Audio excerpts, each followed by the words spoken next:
Hello everybody, and welcome to this episode of Coach Cara's podcast, Itchy, Bitchy and Guests. Today, very exciting, I have Pauline on the podcast with us, just taking a selfie. So Pauline is at 55, going to give you a wee brief insight into her life. She is a CrossFitter. We met because she came to my Ladies at Lift classes many years ago. About a year and a half ago. Couldn't confirm or deny that, but we'll just go with that. Anyway, Pauline is going to tell you a wee bit about herself, and then we're going to chat about her peri-meno journey, diagnosis, and any other random shit that we fancy speaking about. Yeah. Okay. Take it away, Pauline. Okay. Hi, I'm Pauline. I've been doing CrossFit since 2020. Totally changed my life. I was going through peri-menopause from about 2015, I would say. So you would have been about 45.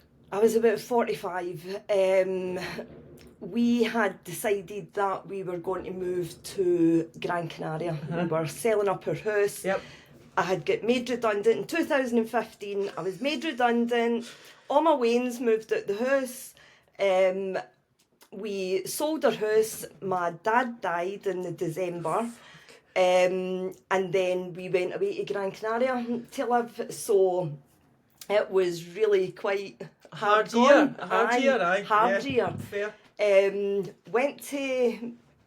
Went to Gran Canaria, and Colin was working there.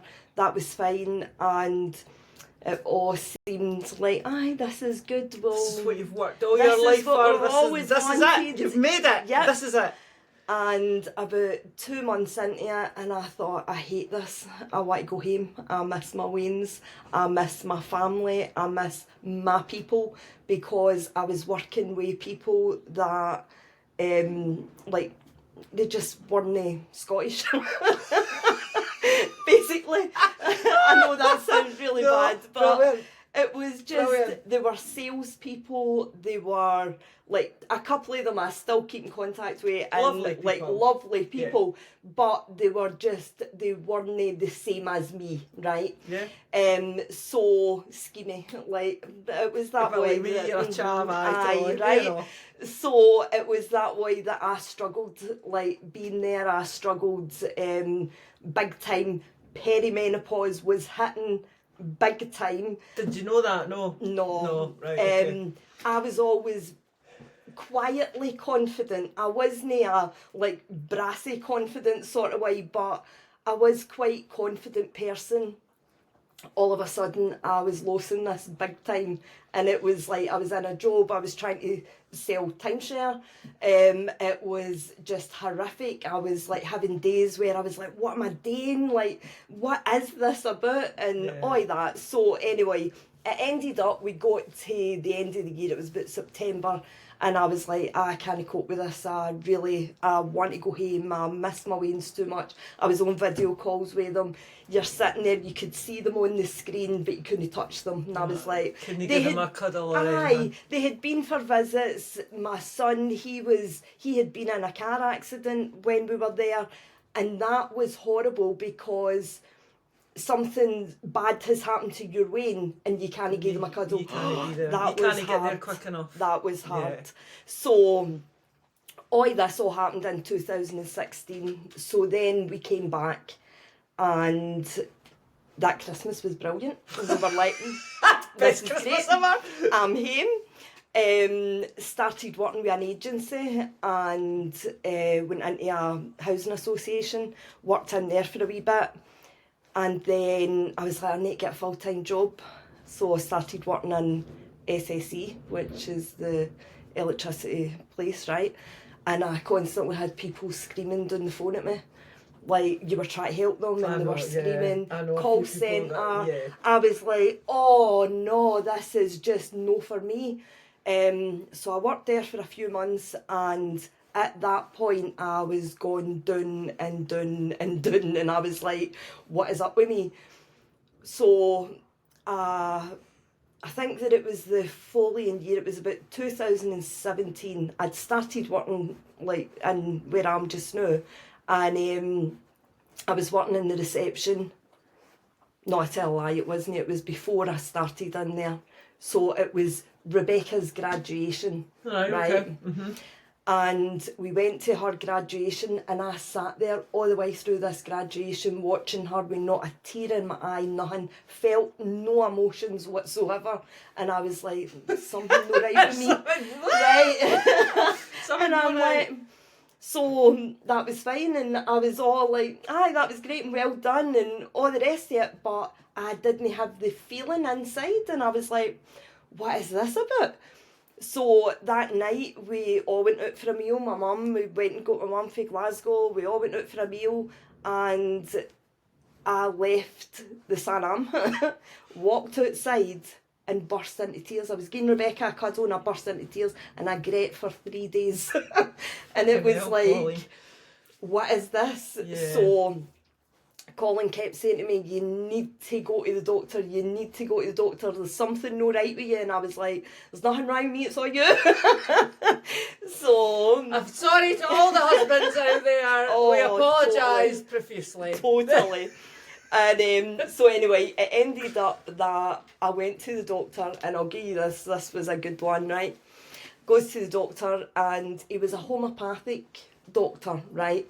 But he was my GP, right? So I went in and I explained to him, I'm like having these sweats, I'm just no right, I've got these crazy feelings, I'm in tears all the time and all that. And I used to work in the community centre, so like I knew him from there because he used to come in and do Tai Chi and all that. So anyway, he had says to me, this isn't right, this is like not like you.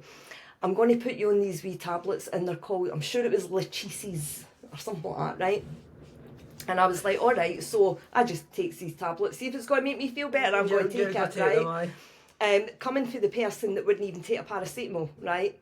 So, but the way I was feeling, I would have took anything at this point. So took the Lachesis, took them for a few days, found out that they were snake venom, and I was like, all right, if it works, it works. It took away the sweats, but didn't take away the madness, right? Yeah. Now, at this point, I'm getting worse and worse, right? And a wee example of that was, I was in the house one day, Tony came in and he said to me, what are you making for dinner? And I was in the kitchen looking at the stew going, when did I put in this again? How do I make stew? Just gone.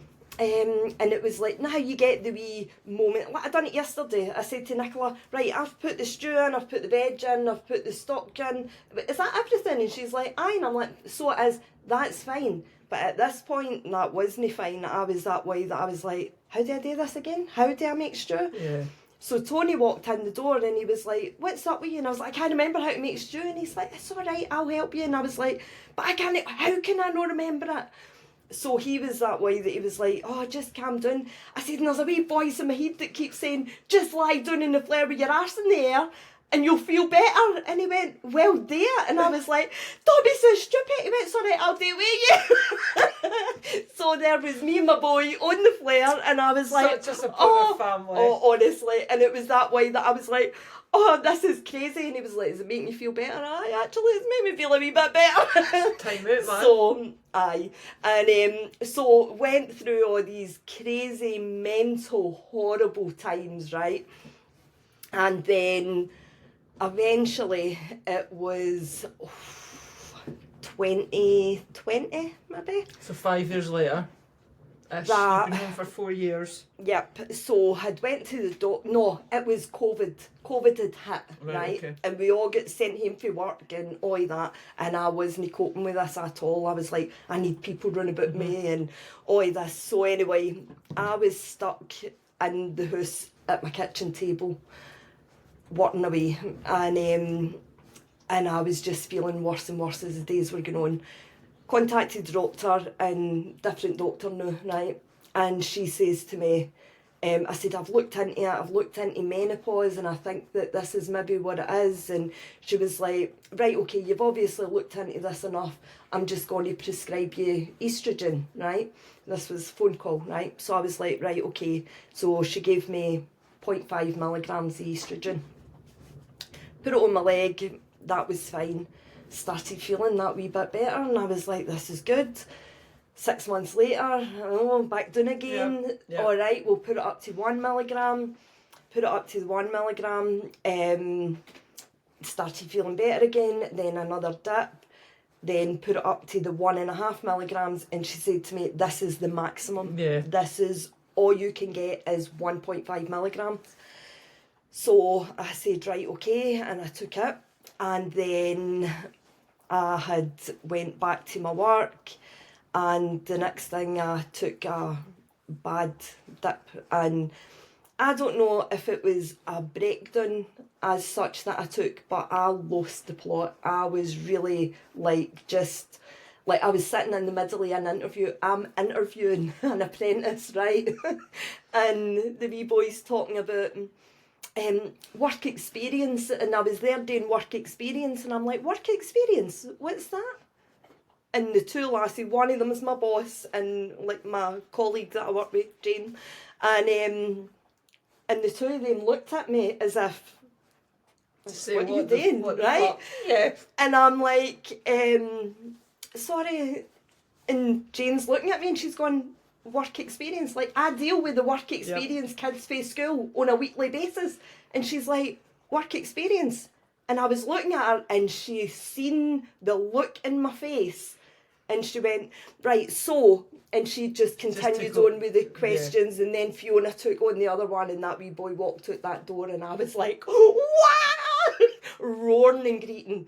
And I was like, what's up with me? What's up with my brain? Because it just felt like I couldn't understand English, basically. It was just that way that it was like, I've no got a clue what's going on. So left work that day and was told, like, look, just take a few days, like, get yourself together. Just chill, yeah. It was the last day of, like, a week-long interviews. So, anyway, that was fine. I was off work for a few months at that point. Yeah, fair. That was when I came to Ladies That Lift. Right, okay. So, because trying to get myself back into the swingy things was just, I had lost all confidence. I was going to the gym. You were crossfitting at this point, eh? Aye. But it was struggling with the young... Yeah. There's nothing wrong with the young people, by the way, but it's just no. that midlife brain sometimes. Yeah, right, and okay. See, really, like, through all my times when I was having all these episodes, like, I had one really bad episode and I would walk into the gym and it was that way that I would just burst into tears. And all the young lassies would all be up and they would be saying, oh, my mum's going through this and you're all right and all that. But I was losing my confidence, and when I was trying to lift weights, I was that way that I was like, I was feared to lift a weight. I was like, just all these emotions running through me. What am I doing CrossFit for? I'm too old to be doing this. Get a grip of yourself. All this sort of stuff. So really, really was struggling big time.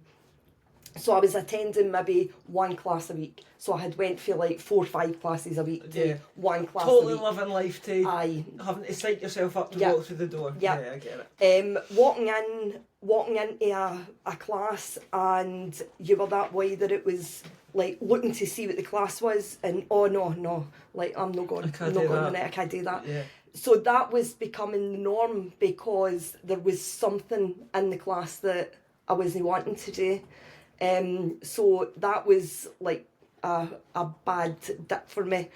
I was speaking to Susan, and Susan had spoke to me about you, and she had said, why don't you give Caris a wee message? And I wrote you a dozen messages. Hi Caris, I'm Pauline, I'm an absolute Looney Tune, I've not got a clue even what I want to ask you, please help me. I can't send that. The lassie's going to think I'm mental. Delete it. I'm mental. Send her the message. It took me a dozen messages to actually send you that message that eventually said, that version. Let's make up we Teams. What do you call it? The video call. Oh, yeah. And we'll have a wee chat, a Zoom chat. And so that took me so long just to get to that. And then we spoke and you had said, I come to Ladies That Lift. When I walked in that day, I was that way that I thought, oh, not like they, because I had walked in and I had been used to all these young people lifting so much heavier weights than me. And then all of a sudden I'm standing there going, oh, I'm wanting to put weight on this. And then looking going, oh no, they're not putting weight on this. Right, well, I can't put weight on it. So I'll just do the bar. And then I remember you coming up and saying to me, you can put weight on if you want. And I was like, all right. So it was like, oh, and no, just being so like, no confident enough to actually say anything. It was just like, go with the flow, just do with what they're doing and all that. And that just so wasn't me. No. And then like, here was me at this stage in my life where I had lost all confidence, weight, everything. So eventually be going to Ladies That Lift, walking into the class and see working out with people your same age. It is just second to none. It's life-changing. It is totally life-changing. I'm raging that your classes are at 7:15 in the morning when I start work at 8 o'clock. Fair enough. But so it was like just so much better going and working out with people that like when you're that way that your water's dripping off you and they're like the exact same way and you're thinking, they get me. They get me. 100%. So that was brilliant. And then for Ladies That Lift, so that was I think that was a year past December time. So May 2023 we started Ladies That Lift. So I think it was about the December that I walked in. And then that was meeting maybe about the May time. Aye. And in that time I had gone back to work. I was only off work for about 6 weeks or whatever. And I had gone back to work, but they had agreed that on a Thursday morning I could still, I could work late. I could start at 9 and finish at 5. That you could come so that I could still come to class. And I was working from home, so it was easier and all that. So I did that for a wee while, and then we were toying with the idea of, right, let's maybe go and work in GC for a couple of months and back and all this sort of stuff. And then that sort of fell through. Yeah. And Gran Canaria, by the way, to listeners. Gran Canaria. Aye. But anyway, did not do that. Didn't do that. Ended up opening a dive centre in Arica. No difference. Weather is just definitely no the same, right enough. No, but it allows you to be near your family. Totally. And I think that was one of the big things, because we went back June last year. We went back and I was there a week, and says to Colin, he had already been there a week, and then I went for like the rest of that month, right? Because I could only get 3 weeks off work. And I says to Colin, if this is something that you want to do, we're going to have to work at that. I'm still in Scotland and we're going back and forward because I can't move back here. Yeah. And I felt that he wanted that, although he was that way that he was saying, no, that's not what we're going to do. But I felt that was what he was planning on, that's what he was heading for, and I just so didn't want to go back there.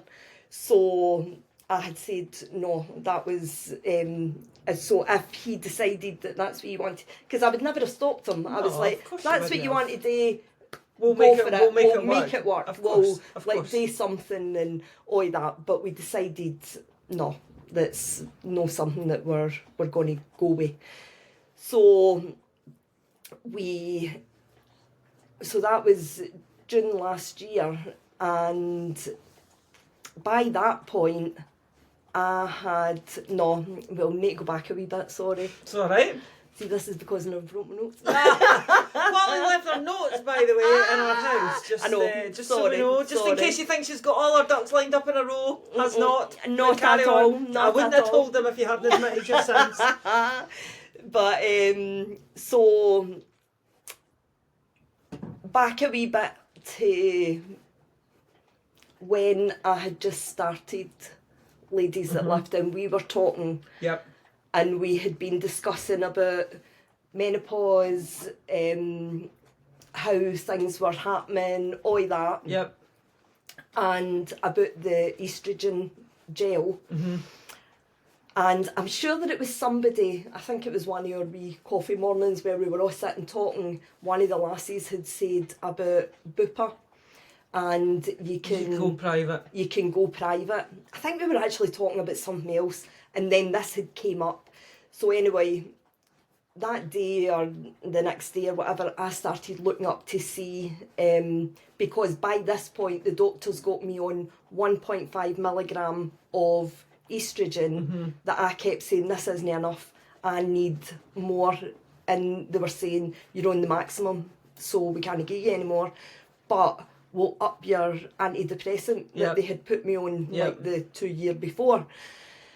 So I didn't want to do that because antidepressants is just like something that I felt wasn't actually helping me. I felt that that's not what my problem was. Yeah. So it was that way that I was like, no, I'm not wanting to do that.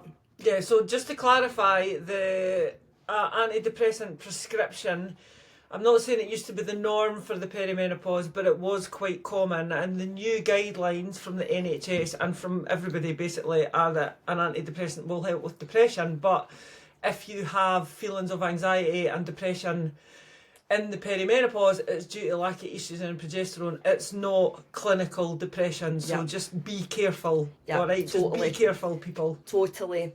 So they upped my antidepressant, which I never took. I kept it at the 20 milligrams because I just felt that that wasn't the problem. Excuse me. So I then contacted Bupa, and it was something like £299 that you paid, and you got like a year where you could contact a menopause nurse at any point, all this, but you got this wee consultation with a menopause consultant to start with. So I did that, and I spoke to this lassie, told her everything that had happened, that I was on the maximum amount, and she said, who told you the 1.5 milligrams the maximum? And I said, my doctor, and she said, well, the menopause guidelines state that it's 3 milligrams is the maximum dosage per day.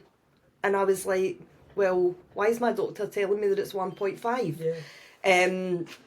So she said to me, look, I'm going to prescribe you the other 0.5 milligram of this so that you can start on the 2 milligrams, but say to your doctor because they'll maybe like up it for you, sort of thing, right? So that was fine, and then I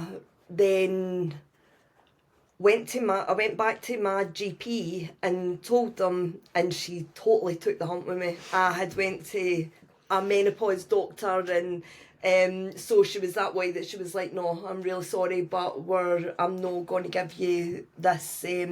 Which is rubbish. Aye. So that was fine, and then we then went to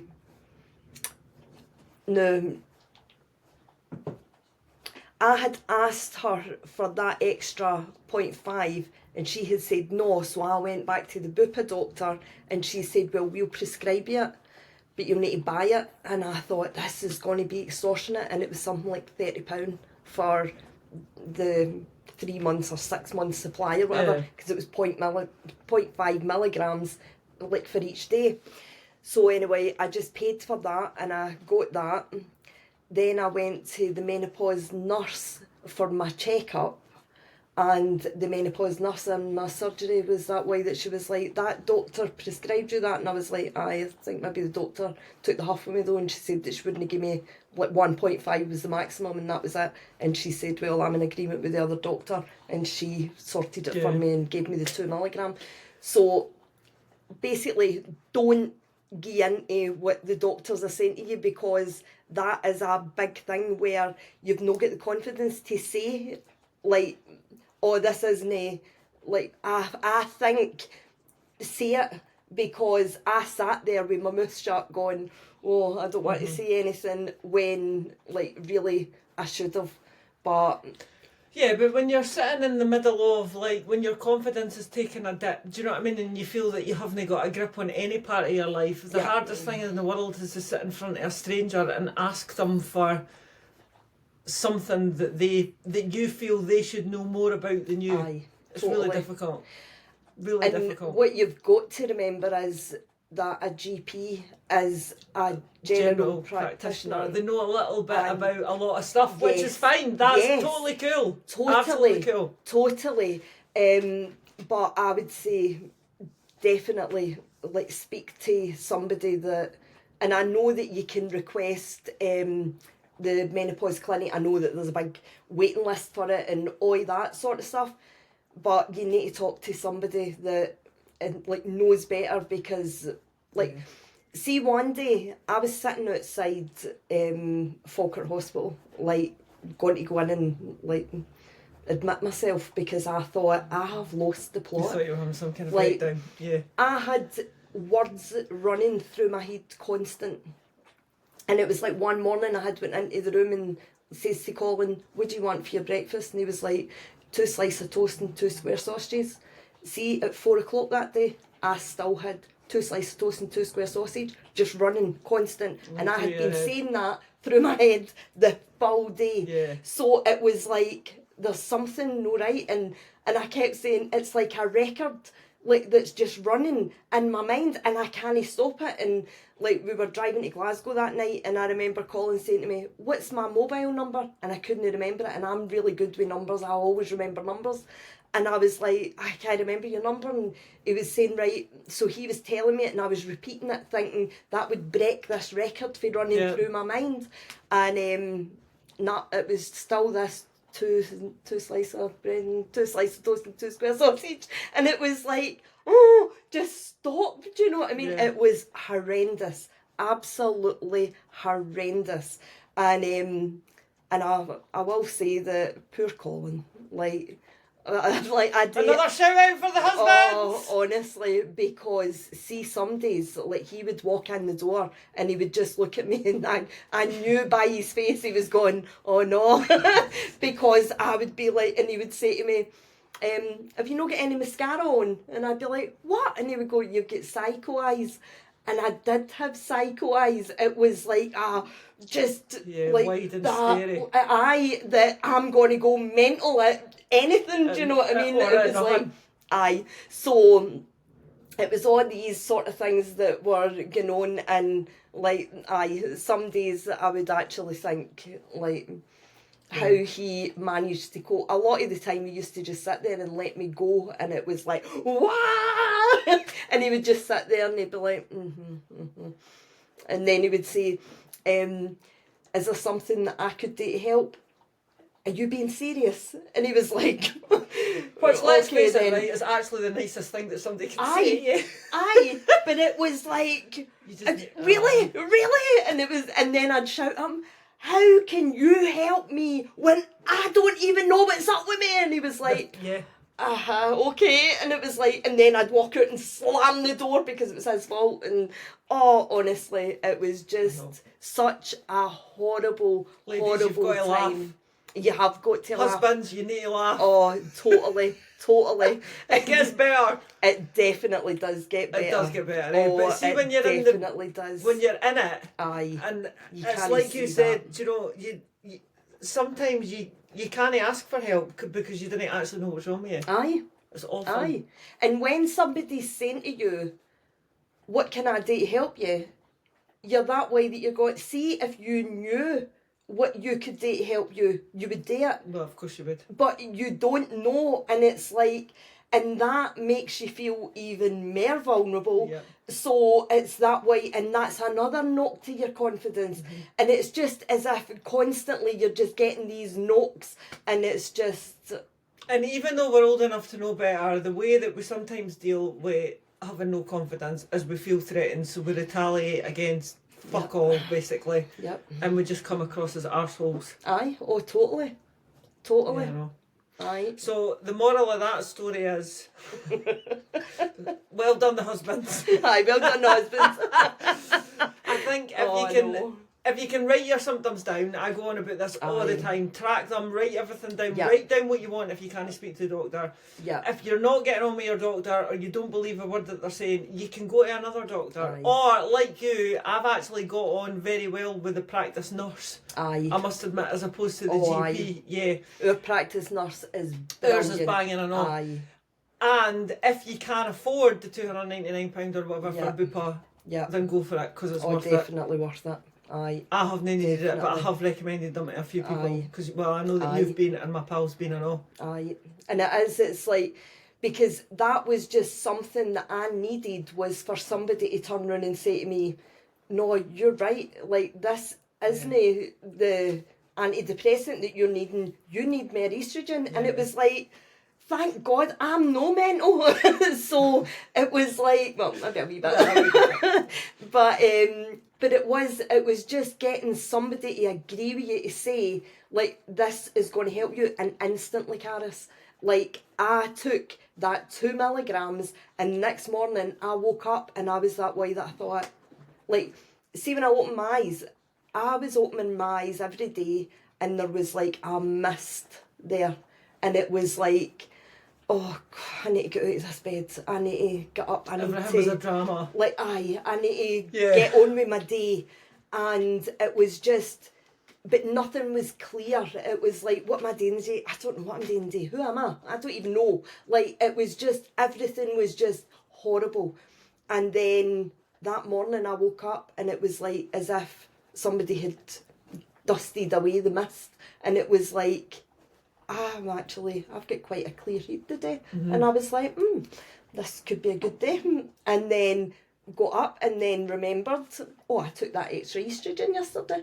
And then all of a sudden it was like I started feeling better. And for then it's really, really got better. It has. No 100%. I still have my days where I can Don't be we all? a wee bit of a crackpot. Yeah, well. But not to the extent of like what I was. No. Like nothing to that extent. Which is brilliant. I think that having people to talk to makes such a difference. That was like a big turning point for me. Actually walking into a ladies at lip class and talking to the lassies and them saying, oh, I'm the exact same, like, I know that fog, oh, is it no just horrible? And I was like, what? Like, just other people talking about it, other people feeling the same as what you're feeling, just makes you feel better. I know that sounds No, but do crazy. you not think though that because you're in it, you don't actually understand that other people are in it as well? Aye. Because this is why we're always banging on about Yeah. fucking speak about it. Do you know what I mean? Totally. But speak about it. Speak to your pal. I had a conversation with one of my Aye. clients last week, and she's been just really struggling, and she spoke to her pals, and her pals are all struggling. Whereas she spent the last six months thinking that she was struggling, Yep. and all our pals had all their wee ducks lined up in a row, but they didn't. But Totally. we all just you can't hide it. No. You can't deal with it on your own. You know, you No. need to get it out your head. Yep, definitely. And one of the big things that I was saying to you about when I started CrossFit, and Colin had started like a few months before, and he had said, oh, there's this wee night and like anybody can come along the night, do you want to come, like with Rebecca and Nicola? And I had said, oh no, I can't do that. There's no way in this world that you get me lifting weights. Like, I've got no strength at all, right? And he was like, oh, you should come and just try it.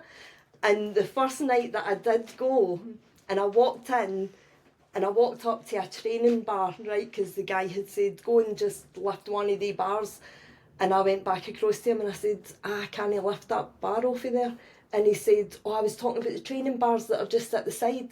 And I was like, all right. And I walked up and I was like, no, that was the ones I was talking about. That's the one I can't lift. And he was like, all right. And he was like, that's fine, just lift that 5 kilo dumbbell. And I was like, whoa, with the 2 hands, and really struggled with this 5 kilo. And I was like, there's no way in this world I'm going to be able to do this.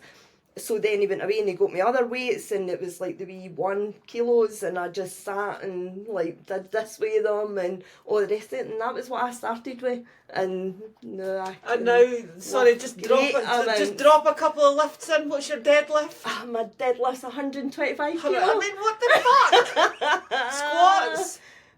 My back squat's 115. My front squat's 90. So, see, ladies, you started off with 2 1 kilogram dumbbells. Yeah. When you were how old? 50. 5 years. It's no excuse, you know. Do you think that every woman should lift weights? Oh, I think that every woman should lift weights regardless, because see, when I started being able to lift heavier weights, and I'm talking at that point, heavier weights to me were 25 kilo. Yeah. 35 kilo was a big. That's when you get to put the tens on each side of your bar, so it's big boy weights. That was big totally, weights, right? Totally. And I remember going in and lifting these weights, and it was that way and it took a lot to actually get it up off of the ground.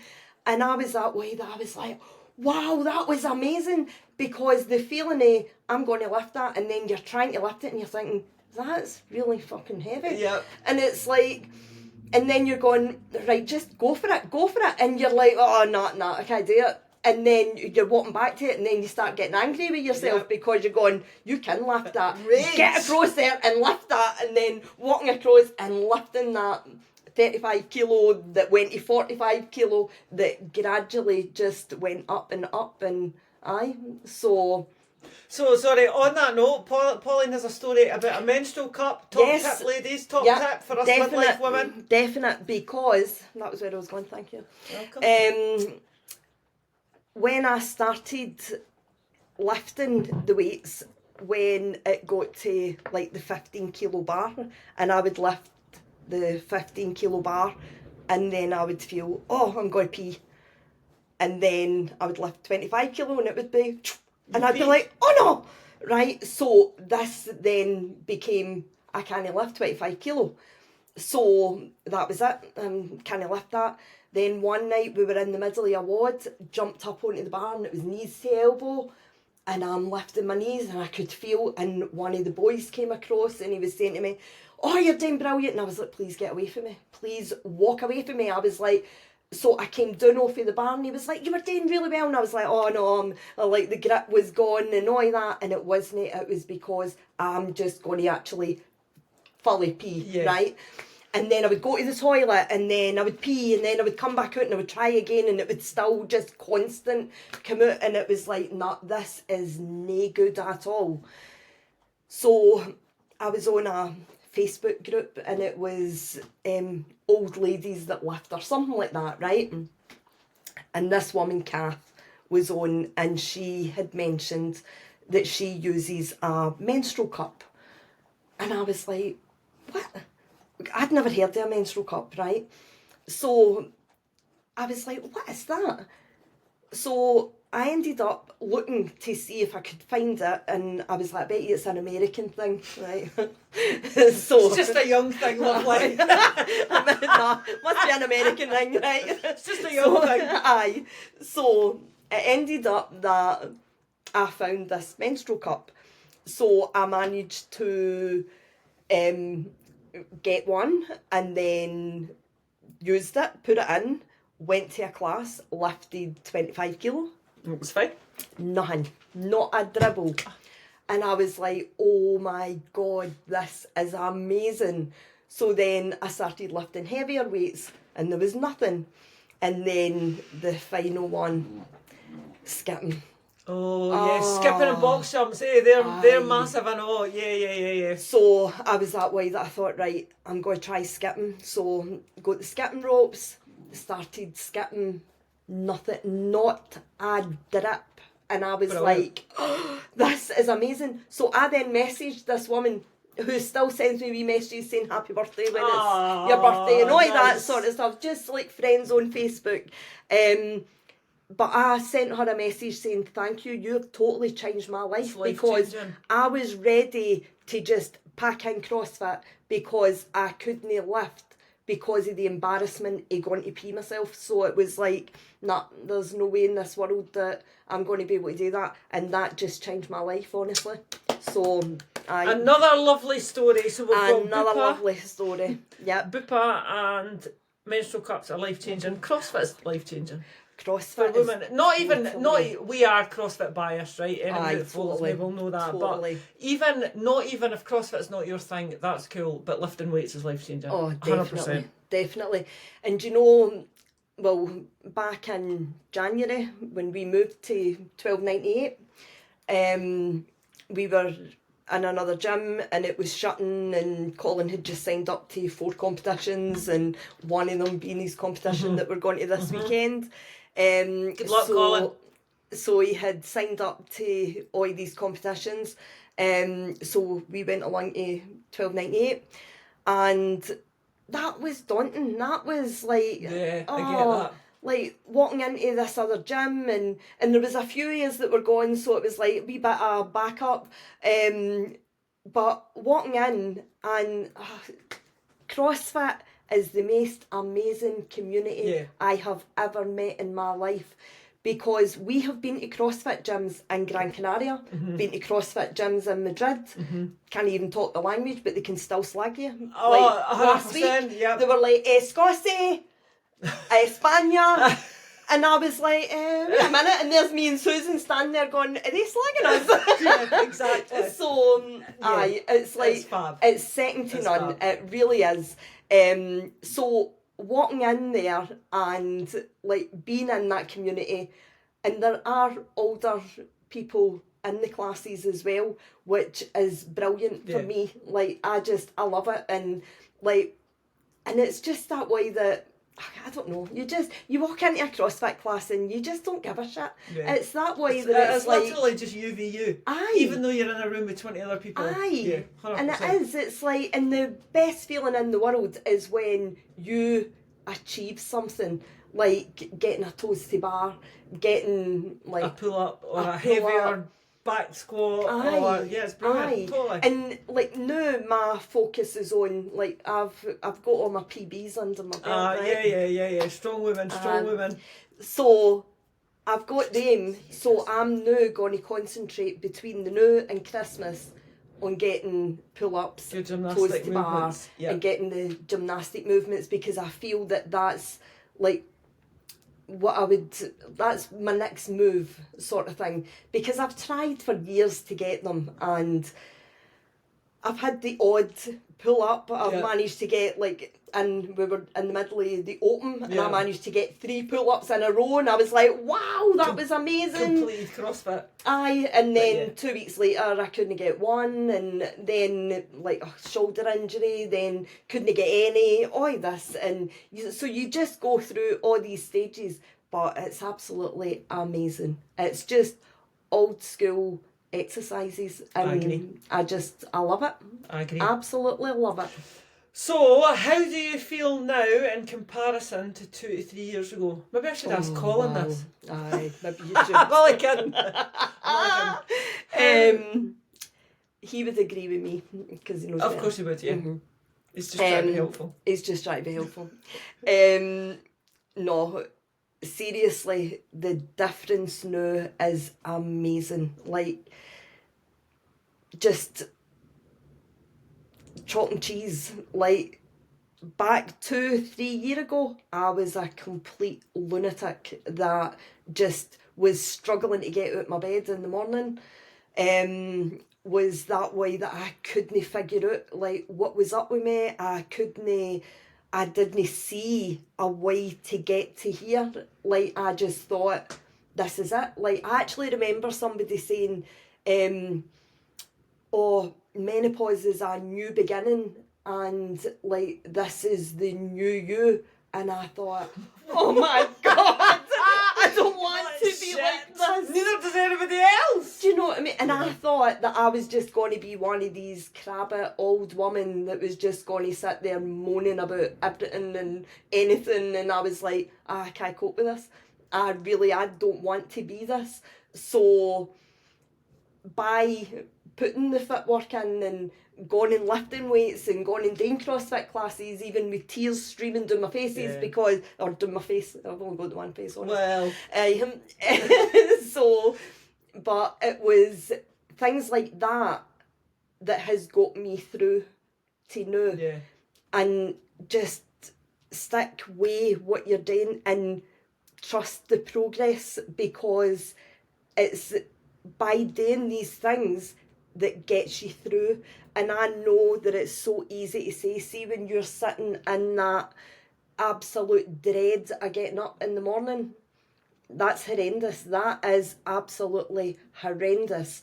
But eventually you get past it, you get through the other side of it, and you start feeling like yourself again. And I can honestly say that I totally feel back to myself.